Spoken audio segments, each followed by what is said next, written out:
much, Dr. Zamorano. There is still time for questions, so I would like to ask the speakers to come back to the podium, and if you have any questions, then please feel free. I think there are some microphones here and there, so take your chance to... I think if the speakers can join the podium and you have the microphone there. Yeah, if there are any questions, that pick the microphone here. Let me start. I have a couple of questions related to the wall motion analysis with echo. I think that, do you think that is really needed 3D echo for the analysis of LV mechanics, or you can solve your problems with 2D echo? Well, of course, we have the problem of the 3D movement of the heart. So, and the out of plane motion in 2D. So I think when the technology gets there, I think 3D echo will be the answer to our questions because of the out of plane motion. And I think Dr. Nesser has a question. I have a question to Dr. Lima.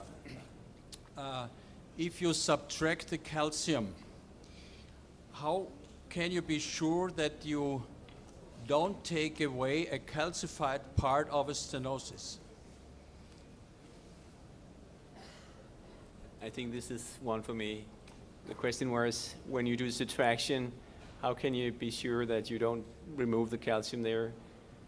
And in fact, you do that. What you mainly achieve by doing that is that the blooming artifact of the calcium is less. So you leave a small region or voxel there where the blooming is away, but you can still see that there is a lesion there, and that allows you to still, or improve your ability to say, oh, is this a truly stenotic lesion or is it not?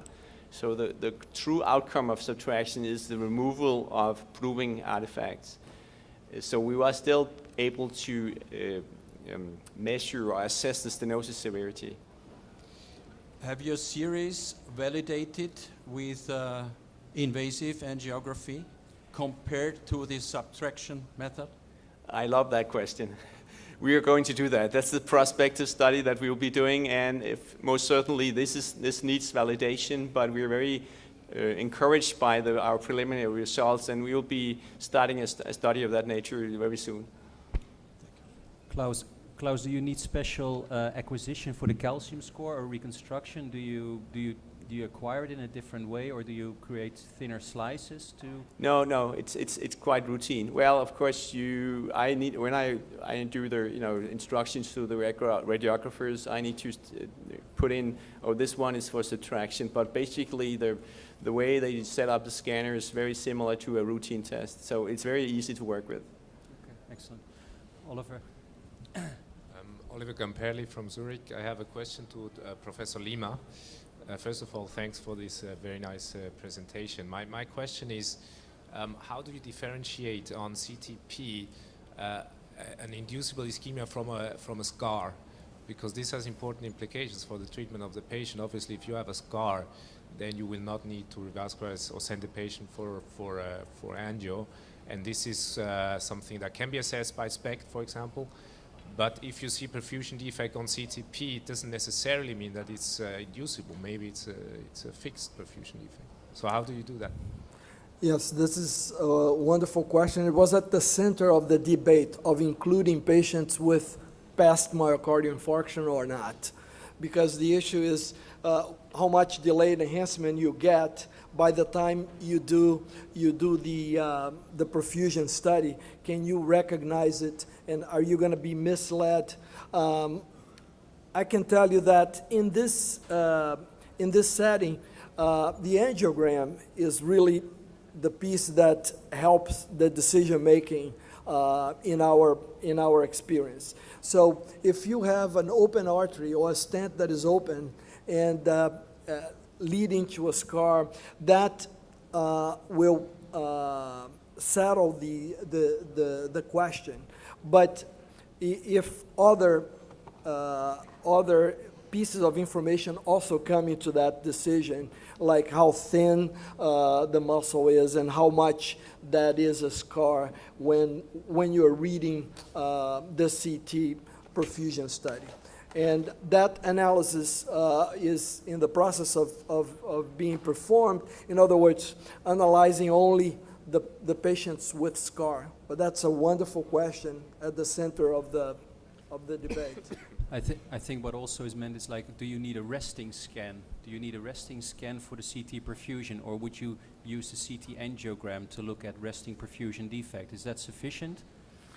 That is a great question, because the issue for us was to do the stress first or to do the rest first.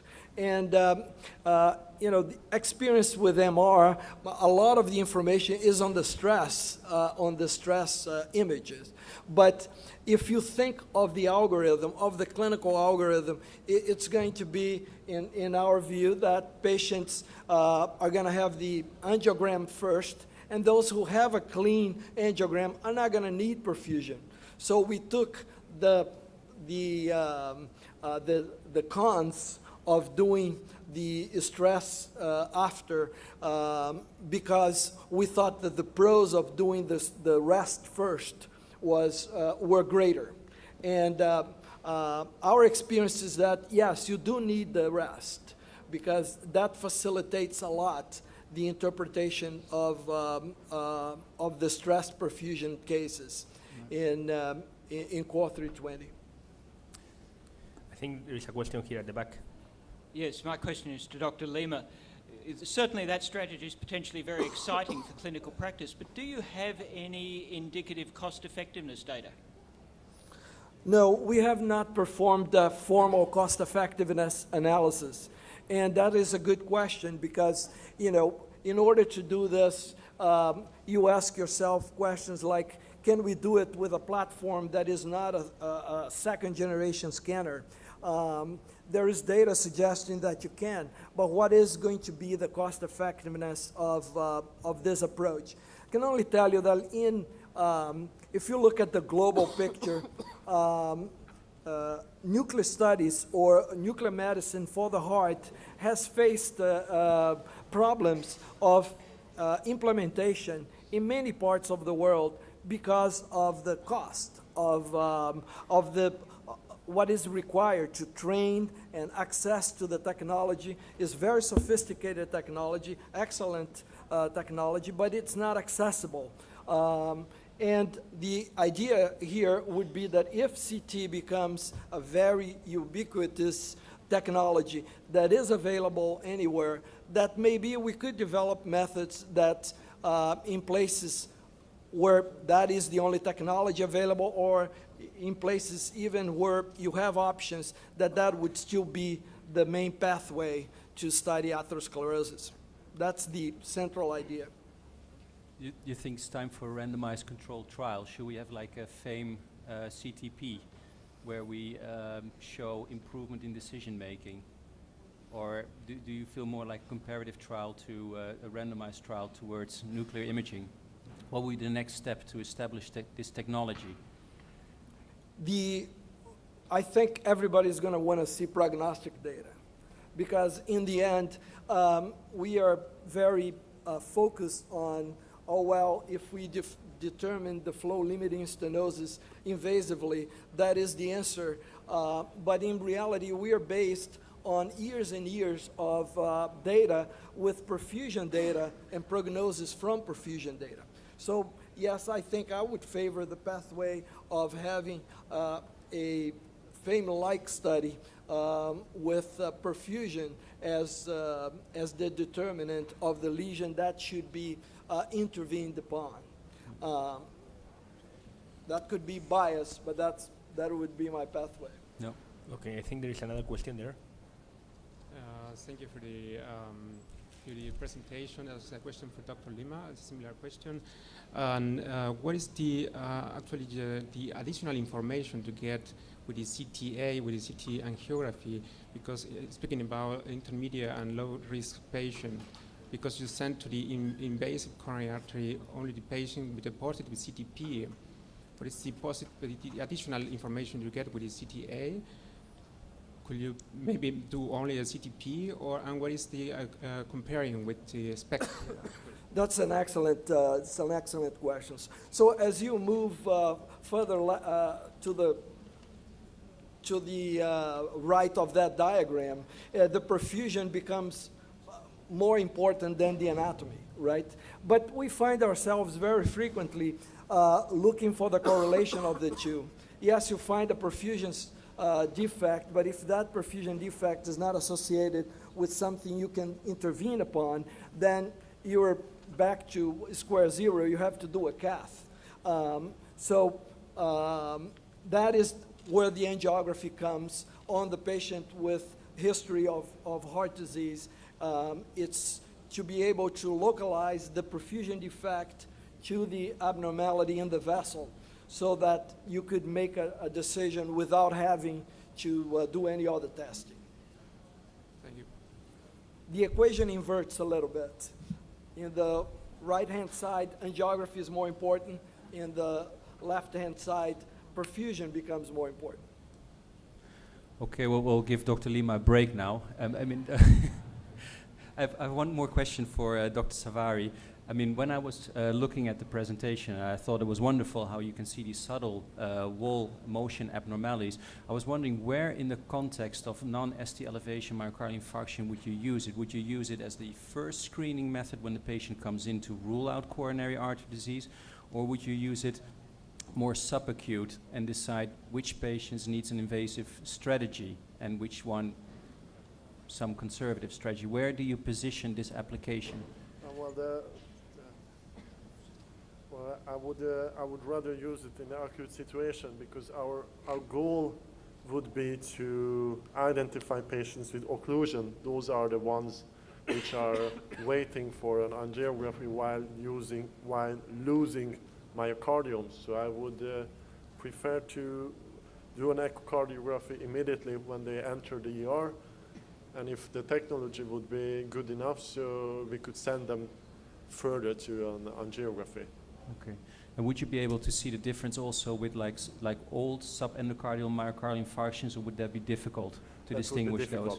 That would be difficult. I can imagine. Yeah. So these patients were patients with no previous history of infarction. And probably with an old myocardium, it would still be a good reason to go to the cath lab, I suppose. Yeah. Thank you. And one more question for Dr. Kofoed. I was just reading the new guidelines on stable angina, which is one of 4 guidelines that is presented here at this meeting. And I still see that coronary stents has a class 3 indication for CT. So basically we shouldn't do it. Now, what is your expectations with this new technology? Do you think that is going to change, or are we going to have like 3 millimeter stents are okay to visualize? Do you think that this technology will change those guidelines in the near future? I think, as you just mentioned, dimension of the stent will be a very essential feature or parameter that will decide whether this patient would be suitable for CTA. But yes, as you saw the case I showed you where there are no way that you can appreciate the lumen, whereas if you do subtraction, you can see that there is contrast in there. How far that will go, and of course, if the bias are absorbable stents will be more implemented, there's no way of telling how that develops, but certainly it's promising, yes. Yeah, no, can imagine. Okay, I think if there are no more questions, and if you have more questions also you can ask in the booth, and there is a Toshiba Hospitality Suite that they can show you more data of the technology. But I think it was a terrific presentation. Thank you all the speakers and all the attendees. Let me summarize just very briefly. I think that assessment of LV mechanics is crucial. We have much more things to see with wall motion tracking than ejection fraction. I think that we have seen terrific advances in the field of the CT, and subtraction is feasible, and this implies it really will help in the diagnosis, and we have less difficult patients, may even impact in guidelines. And I think that you have also seen the latest results of the trial, the Core 320, and these results offers you new information in when to use CT scan. Thank you for coming and enjoy the Congress.